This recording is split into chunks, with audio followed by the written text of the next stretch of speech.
mi nombre es Constanza Valdivia.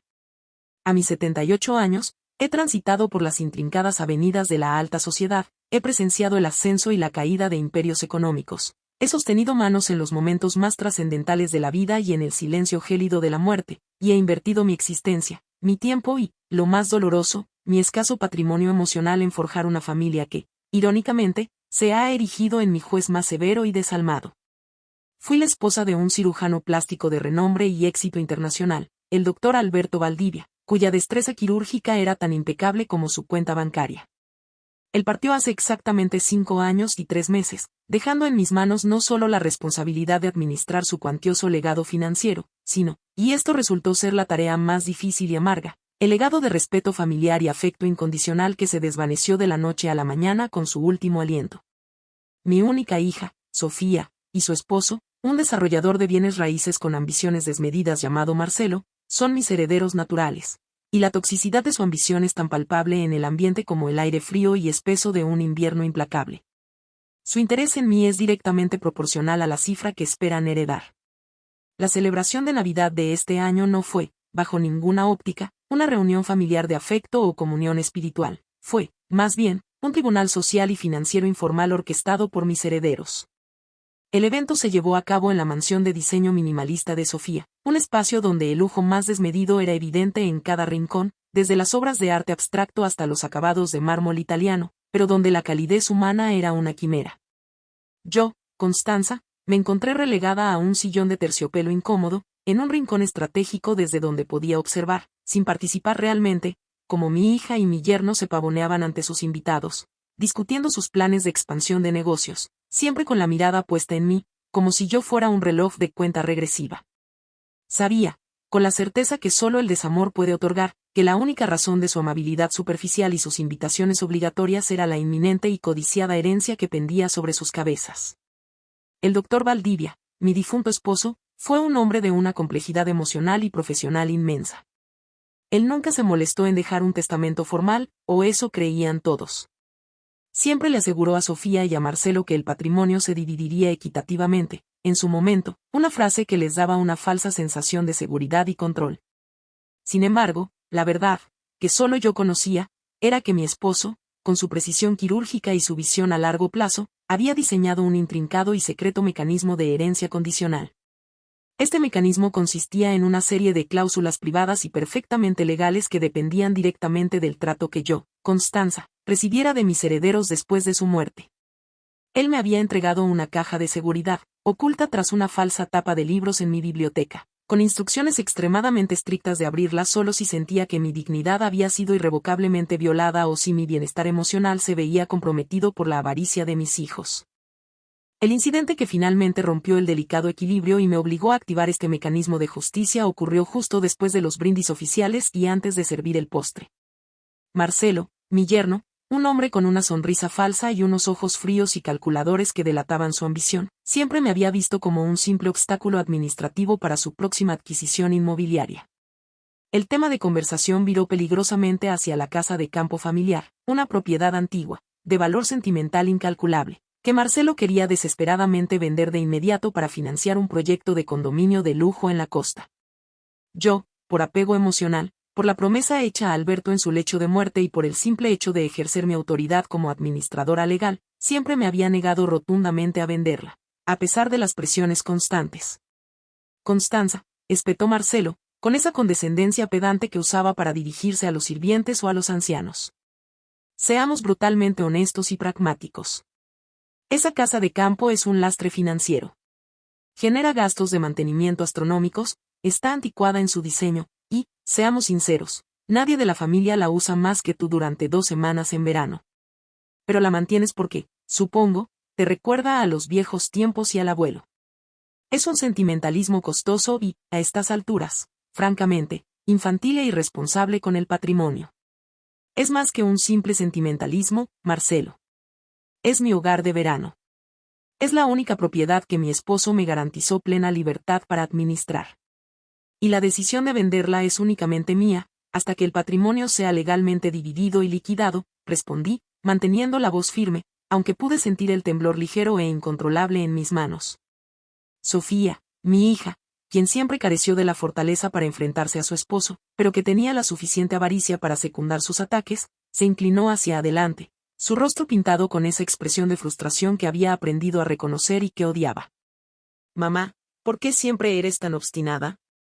¿Por qué siempre nos pones trabas en el camino del progreso?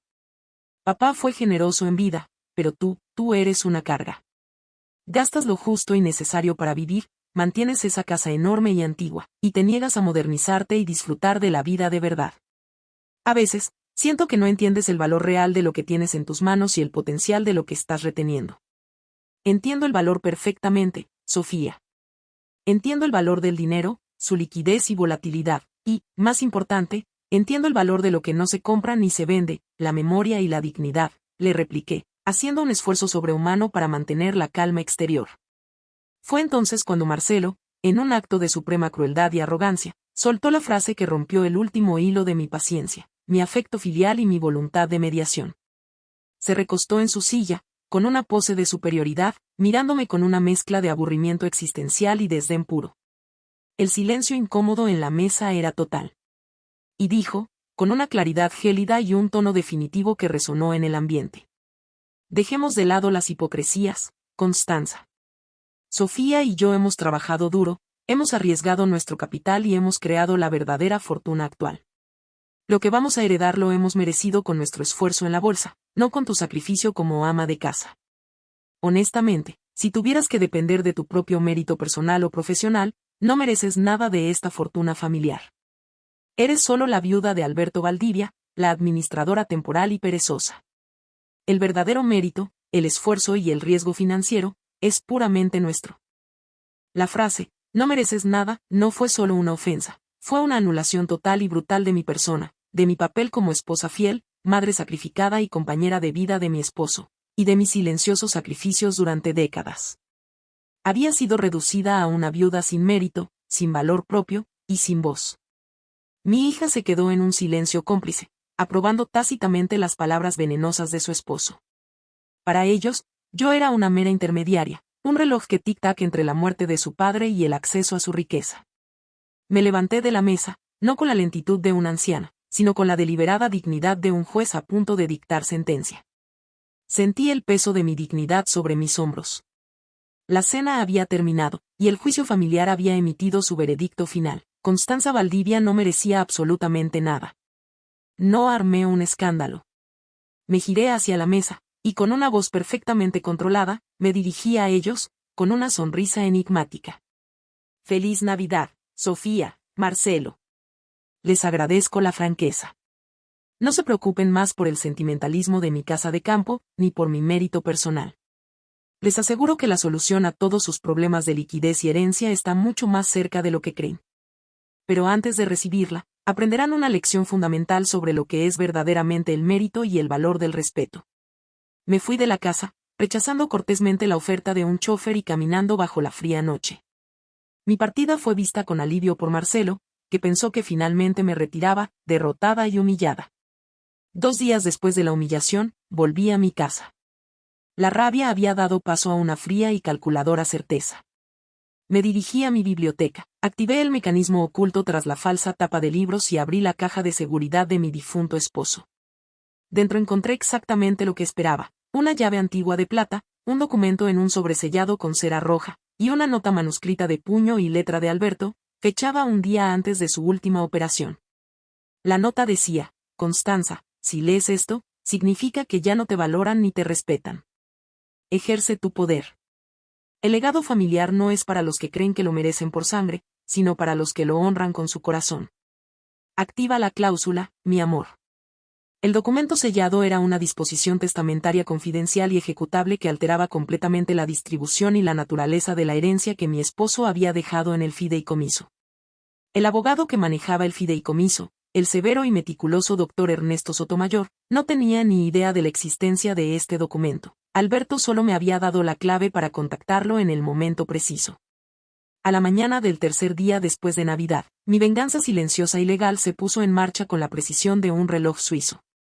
Llamé al doctor Sotomayor, le di la clave secreta que Alberto me había dejado, una frase latina sobre la justicia que solo ellos dos conocían. y le ordené que convocara a mis herederos a una reunión urgente e ineludible, revelando la existencia de la cláusula de herencia condicional y mi intención de activarla. Esa misma mañana, Sofía y Marcelo estaban en la oficina de Marcelo, en medio de una reunión de negocios crucial para asegurar un gran préstamo y obtener liquidez. El teléfono de la oficina de Marcelo sonó con la llamada del doctor Sotomayor, el abogado más respetado y temido de la ciudad. Marcelo, molesto por la interrupción en un momento tan vital, puso el altavoz de su teléfono, esperando un mensaje trivial. Señor Marcelo, habla el doctor Sotomayor, el abogado del Fideicomiso Valdivia. Tengo instrucciones urgentes y directas de la señora Constanza para convocarles a una reunión mañana, sin falta. Hay un documento que altera fundamentalmente la disposición del patrimonio del doctor Valdivia, una cláusula que ha sido activada por la señora Constanza. Sofía, que estaba presente en la oficina, se rió con desdén, con esa ligereza que siempre la caracterizó, intentando disipar la tensión ante los socios de negocios. ¿Alterar? ¿Qué puede alterar esa señora? ¿La venta de su casa de campo de valor ridículo? Es el colmo de su obstinación. El doctor Sotomayor, sin perder su tono profesional, seco y autoritario, respondió con una sentencia que hizo que Marcelo y Sofía palidecieran y que la reunión de negocios se interrumpiera abruptamente. Señorita, lo que la señora Valdivia ha activado no es la venta de la casa de campo. Es la cláusula de disposición final y reparto absoluto.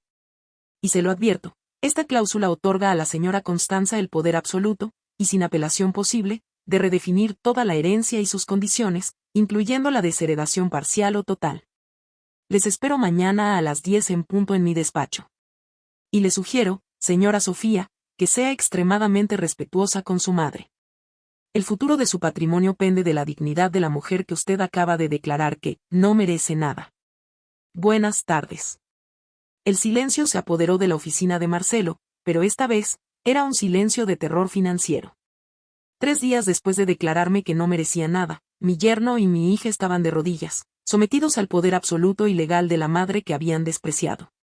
Mi venganza apenas comenzaba. El trayecto hacia el despacho del doctor Ernesto Sotomayor, la mañana siguiente a la llamada de advertencia, fue un silencioso y tenso recorrido por las etapas del duelo, pero enfocado exclusivamente en la pérdida de capital. Sofía y Marcelo, mis herederos, que viajaban en su lujoso coche blindado, estaban pasando de la incredulidad inicial al pánico total, y finalmente, a una furia contenida y mal dirigida, no hacia su propia avaricia, sino hacia mí, Constanza, la figura que había sido descartada como irrelevante y que ahora sostenía las riendas de su destino financiero. Marcelo, el desarrollador de bienes raíces, cuyo mundo se basaba en el control de activos y la previsibilidad del mercado, estaba al borde de un colapso nervioso.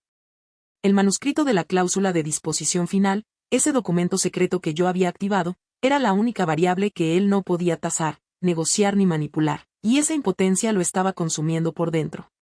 Su miedo no era perder a su suegra o a su esposa, era perder la liquidez y el estatus social que la herencia Valdivia representaba para sus propios y arriesgados negocios. Cuando llegamos al despacho de Sotomayor, el ambiente era de una solemnidad glacial. El abogado, un hombre que parecía haber sido tallado en granito y que solo se conmovía con los números perfectos, nos recibió en una sala de conferencias envuelta en un silencio sepulcral, con las cortinas corridas y solo una pequeña pila de documentos sobre la mesa de caoba. Sofía y Marcelo entraron con una actitud de forzada superioridad, como si la mera presencia de su riqueza pudiera intimidar al abogado, pero Sotomayor solo levantó una ceja, señalando mis asientos. Yo, Constanza, me senté en la cabecera, sintiendo por primera vez en años el peso y la dignidad de mi posición como juez y depositaria del legado de mi esposo, Alberto. Buenos días, comenzó el doctor Sotomayor, su voz seca y formal. Estamos aquí a petición de la señora Constanza Valdivia, quien ha activado el mecanismo de disposición confidencial dejado por el difunto doctor Alberto Valdivia. Este mecanismo no es un testamento, sino una modificación de última instancia del fideicomiso, legalmente vinculante, cuyo propósito era asegurar la dignidad y el bienestar emocional de la señora Valdivia tras la partida de su esposo. Marcelo no pudo contenerse. Se inclinó sobre la mesa, con el rostro enrojecido por la rabia y el miedo. Doctor, exijo saber qué ha firmado esa señora. Mi esposa y yo somos los únicos herederos legítimos del doctor Valdivia. Esto es una patraña legal, un capricho senil, y vamos a impugnarlo. ¿Cómo puede una cláusula confidencial invalidar la sucesión natural y la ley? Sotomayor ni siquiera se inmutó. Miró sus notas y luego miró a Marcelo con una calma profesional que era más intimidante que cualquier grito. Señor Marcelo. El doctor Valdivia, su suegro, era un hombre de gran previsión. Para evitar la impugnación, diseñó esta cláusula como una condición resolutoria que se activaría solo si la señora Constanza consideraba que su dignidad había sido irrevocablemente comprometida por sus herederos. El doctor Valdivia fue explícito: la señora Constanza es la única juez de esa condición. Ayer, ella activó la cláusula, citando la frase que se le dirigió en la cena de Navidad: no mereces nada, punto. Sofía, mi hija, estalló en un llanto histérico, pero yo no me inmuté. Mis ojos se mantuvieron fijos en el rostro de Marcelo. El doctor Sotomayor sacó entonces un documento antiguo, con un sello de cera roja que reconocí. Lo colocó sobre la mesa y comenzó la lectura que transformaría la vida de todos. La cláusula de disposición final, artículo 12.3, establece lo siguiente: si mi esposa, Constanza Valdivia, determina que su dignidad o su valor personal han sido negados por nuestros herederos directos, ella tendrá el poder legal de suspender la distribución del patrimonio durante un periodo de 6 meses. Durante este tiempo, la señora Constanza será la única administradora y juez supremo de los activos. Además, y aquí está el punto crucial que afecta directamente la vida de mis herederos, la cláusula establece una penitencia reparadora. Durante estos 6 meses, los herederos, Sofía Valdivia y Marcelo, deberán cumplir con una única condición para que el patrimonio sea liberado y devuelto a la distribución original. Deberán reintegrar a Constanza el valor moral que le han negado, a través de una demostración de servicio, humildad y dedicación total al verdadero legado Valdivia, bajo las órdenes de la señora Constanza. Sotomayor hizo una pausa dramática, ajustándose las gafas. La penitencia es simple, dolorosa y sin escape. Deberán trabajar durante 6 meses en el Hospital de Niños Pobres de San Judas, el proyecto de caridad al que el doctor Valdivia dedicó sus últimos años, y que ustedes han ignorado sistemáticamente. La reacción fue explosiva. Sofía dejó de llorar y su rostro se transformó en una máscara de indignación y asco. Marcelo se puso de pie, golpeando la mesa. Un hospital de caridad. Doctor, somos inversores. Somos gente de negocios. No somos voluntarios. Sofía es la dueña de su propia empresa de diseño de interiores. Yo manejo millones en bienes raíces. Esto es una burla, una tortura. No lo haremos. Gritó Marcelo. Yo, Constanza, por fin hablé, mi voz era baja, pero tan fuerte como el granito. Te equivocas, Marcelo. Lo harás. La cláusula 12.4 establece que si te niegas a cumplir la penitencia reparadora, el patrimonio no solo se suspende, sino que el 75% del mismo se transfiere inmediatamente al Hospital de Niños Pobres de San Judas y el 25% restante se distribuye entre los primos Valdivia que nunca despreciaron a su tía. 0 para ti, 0 para Sofía. ¿Eliges 6 meses de servicio humilde, o la pérdida total e inmediata de tu herencia? Mi sentencia fue definitiva. Marcelo y Sofía se miraron. La idea de perder el 75% de la fortuna Valdivia, que financiaba indirectamente sus lujosos estilos de vida y sus proyectos financieros, era insoportable. Tragaron su orgullo, el sabor amargo de la derrota total. Aceptamos la penitencia. Pero que conste que es bajo coacción legal, por la avaricia de esa mujer, gruñó Marcelo, señalándome con el dedo, sin poder ocultar su odio. No es coacción, Marcelo. Es reciprocidad. Y tu penitencia comienza mañana, bajo la supervisión de la directora del hospital, la doctora Elena Castro. Ella será vuestra jefa. Y el doctor Sotomayor supervisará cada hora de vuestro servicio. Si faltan un solo día o muestran el mínimo signo de desprecio hacia su trabajo o los niños, la cláusula se activa inmediatamente. Vuestro castigo será servir a los más necesitados, aquellos que verdaderamente necesitan de su mérito, aunque sea solo su tiempo. El castigo era perfecto, la humillación de tener que servir a los más vulnerables, aquellos que no podían ofrecerles nada a cambio, en un lugar que ellos consideraban por debajo de su estatus. A la mañana siguiente, Marcelo y Sofía se presentaron en el Hospital de Niños Pobres de San Judas, vestidos con ropa de marca que parecía ridícula en el contexto de un hospital de caridad. La doctora Elena Castro, una mujer de hierro y corazón de oro que había dedicado su vida a la misión, les asignó tareas que ponían a prueba su vanidad y su desprecio por el trabajo manual. Marcelo, el inversor de riesgo que manejaba contratos de millones, fue asignado a la limpieza de los baños y la clasificación de desechos hospitalarios, un trabajo sucio y humillante. Sofía, la diseñadora de interiores que solo trabajaba con seda y mármol, fue asignada al cuidado directo de los niños con enfermedades infecciosas, donde su miedo a contagiarse y su aversión a la pobreza se hicieron evidentes. Yo, Constanza, no los visité. Mi penitencia era observarlos a través de los informes que me enviaba la doctora Castro, una mujer que no se dejaría comprar ni manipular. El primer mes fue un infierno de quejas, intentos de soborno y súplicas. Pero el segundo mes, algo empezó a cambiar lentamente. El hedor del trabajo y el contacto crudo con el dolor y la necesidad estaban lentamente erosionando la armadura de su avaricia. El segundo mes de la penitencia reparadora en el Hospital de Niños Pobres de San Judas marcó el punto de inflexión. El momento en que la humillación física y el trabajo abrumador comenzaron a desmoronar la fachada de arrogancia y la coraza de avaricia que Sofía y Marcelo habían construido minuciosamente a lo largo de sus exitosas, pero vacías, vidas profesionales. La doctora Elena Castro, con su mirada penetrante y su ética inquebrantable, se aseguró de que no hubiera atajos, ni privilegios, ni momentos de respiro para la élite de los negocios. Ellos eran simples trabajadores no remunerados, confrontados día tras día con una realidad cruda y brutal que su dinero, su poder y sus contactos no podían borrar ni manipular. Marcelo, el inversor que valoraba la liquidez por encima de todo, pasó de la indignación furiosa a una resignación pesada y silenciosa. Su tarea de limpiar los baños y, peor aún, de clasificar y desechar residuos biológicos y hospitalarios, era una tortura constante a su vanidad y a su obsesión por la pulcritud. Los primeros días, vomitó varias veces, se quejó del olor y trató de delegar el trabajo sucio en los conserjes, ofreciéndoles dinero, una oferta que la doctora Castro frustró con una vigilancia implacable y con una simple frase: aquí, señor Marcelo, el único valor que cuenta es el valor del servicio que usted mismo presta con sus propias manos. El dinero no limpia la infección. El verdadero castigo, sin embargo, no era el hedor ni el esfuerzo físico. Era la constatación brutal de su inutilidad fuera del mundo de las finanzas y de su total desprecio por el trabajo que mantenía el hospital en funcionamiento. Un día, al salir del área de desechos, Marcelo se encontró con un niño de 5 años, llamado Samuel, que estaba recuperándose de una operación compleja. Samuel, ingenuo y sin malicia, creyendo que Marcelo, con su ropa de trabajo impecable a pesar de las manchas, era el hombre encargado de arreglar las cosas. Le preguntó con ojos grandes y brillantes si podía arreglar su viejo tren de juguete, que se había roto al caer. Marcelo, el inversor que nunca tocaba nada que no generara beneficios, miró el tren de plástico roto y sintió una extraña punzada. Primero, intentó darle dinero al niño para que comprara un tren nuevo, un reflejo automático de su mentalidad de capital. Samuel, con la inocencia que desarma, lo rechazó: no quiero uno nuevo, señor. Solo quiero este, que me dio mi abuela.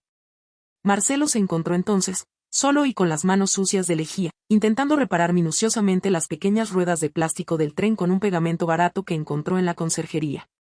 Tardó 2 horas en el minúsculo trabajo, un tiempo que nunca habría dedicado a su propia familia. Cuando le entregó el tren reparado a Samuel, el rostro iluminado del niño y su gracias, señor, usted es un mago, fue la primera reciprocidad genuina que Marcelo había recibido en meses, una recompensa que no tenía precio en el mercado. Ese día, Marcelo lloró por primera vez, no por rabia o por la herencia, sino por la vergüenza de su propia frialdad. Sofía, la diseñadora de interiores con aversión a la pobreza, estaba lidiando con su propia penitencia, quizás la más difícil para su ego, el cuidado directo de los niños en el ala de enfermedades infecciosas. Su miedo inicial a contagiarse era patológico.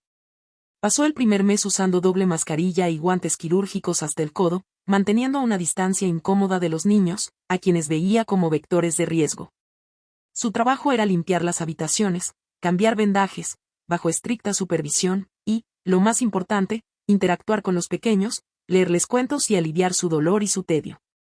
Un caso en particular, el de una adolescente llamada Clara que luchaba contra una leucemia avanzada, rompió la armadura de Sofía. Clara, con una madurez prematura, notó la incomodidad de Sofía y su miedo al contacto. Un día, mientras Sofía leía un cuento sin tocarla, Clara simplemente extendió su mano delgada y tocó el brazo de Sofía. Señora, no se preocupe. No muerdo. Mi papá siempre me dice que cuando uno tiene miedo, tiene que acercarse más, no alejarse. Sofía se quedó inmóvil. Ese simple toque, La mano débil de una niña que enfrentaba la muerte con más valentía que ella, le hizo comprender la magnitud de su superficialidad.